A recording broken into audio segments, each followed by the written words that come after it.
right, continuing talking about theories that can potentially explain our tendency towards prejudice, or at least partially in some cases, explain these tendencies that all human beings have. I previously made a video about realistic conflict theory. In this video, I'm going to talk about two very overlapping related theories. So I'm going to start with scapegoat theory. If you've heard the term scapegoat before, what is a scapegoat? That is when you scapegoat somebody, you blame them for all your problems. It's, you pick on somebody usually with very little power and you blame them for all the problems that you're having. And so with scapegoat theory, the idea is that prejudice is the result of one group blaming another, usually innocent group, usually their out group, for its problems, right? And a classic example of scapegoating is during World War II in Nazi Germany. The Nazis very much scapegoated minority groups within, their country and countries that they were expanding into. And so Jewish individuals, Romani or Gypsy individuals, homosexuals, and in some cases disabled individuals, certain disabilities anyway. There were various groups that they just blamed them for all the problems in the world. They had the idea that if we get rid of these folks and focus on the group that we see as acceptable, that things will get better. We want to get rid of them so we can have all the nice stuff go to the group that we favor. And so with scapegoat theory, you can see this when people are having hard times, they can lash out at some less powerful group. They can designate scapegoats. And the idea with a scapegoat is they've truly done nothing wrong. They are actually not responsible for anything that's happening to whoever is victimizing them. They are just an easy target.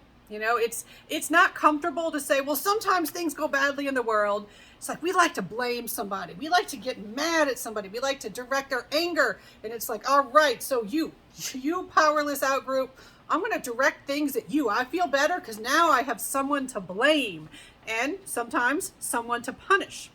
Now, you also have this idea, I'm talking about a lot of negative feelings. In times of hardship, you can feel frustration. And so we get this other theory, the frustration aggression theory. This proposes is that when things are not going well in a variety of ways, that unsettling feeling that you get when there's economic hardship, upcoming war, worries about famine, worries about unemployment, all right, poor economic conditions, failures, losses, we become frustrated. We don't know what to do with that frustration. So this frustration builds tension and we have to let it out. We have to vent it. And so the tension has to be released and the outlet is aggression. It could be aggression towards a scapegoat. That's why these theories, they kind of overlap and they can intermingle. All right. But we tend to aggress against weaker targets, people with less power, possibly a minority outgroup.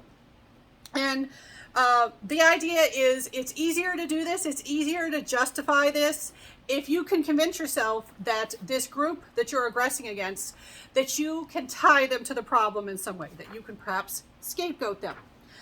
And so there are various historical examples that have been proposed as demonstrating this type of behavior.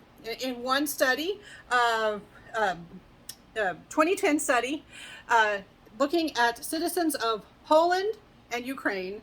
Now, right now, Ukraine has a whole other conflict it is dealing with. We're going earlier when that was not a major issue of concern.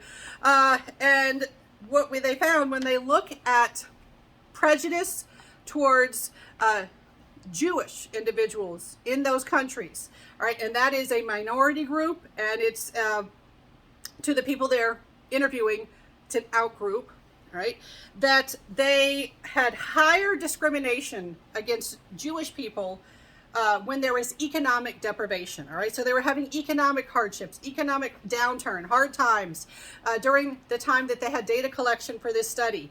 And you can interpret that and this is an interpretation, right? They didn't directly test these theories because you often can't directly test these theories. Theories provide a framework. They help you to interpret phenomena that's actually observed in the world.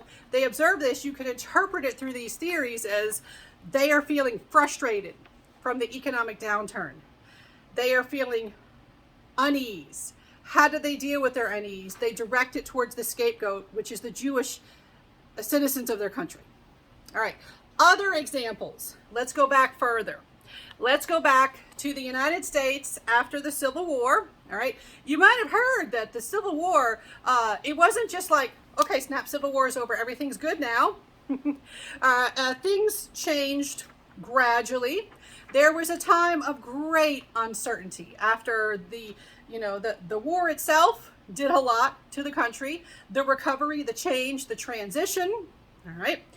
And they found that white Americans felt a lot of discomfort and uncertainty, and many were financially devastated, especially those that had been dependent on a certain industry that was no longer allowed, but not just them. The price of cotton went down. The certain types of industry, certain types of economies were drastically changed because of the end of slavery. And so the price of cotton went down. They have a correlation. There is a documented correlation that when the price of cotton went down, the number of lynchings, and importantly, these are reported, documented lynchings. We suspect a lot happened that weren't documented, but the ones we know about, that number went up. So we have this correlation, a negative correlation, inverse correlation. One decreased, the other increased. Do we know if that's because the white Americans felt stress or frustration from the economic changes? We don't know because we can't test that directly with the data that's available. But these theories give us that framework to say this could explain that sort of finding. All right.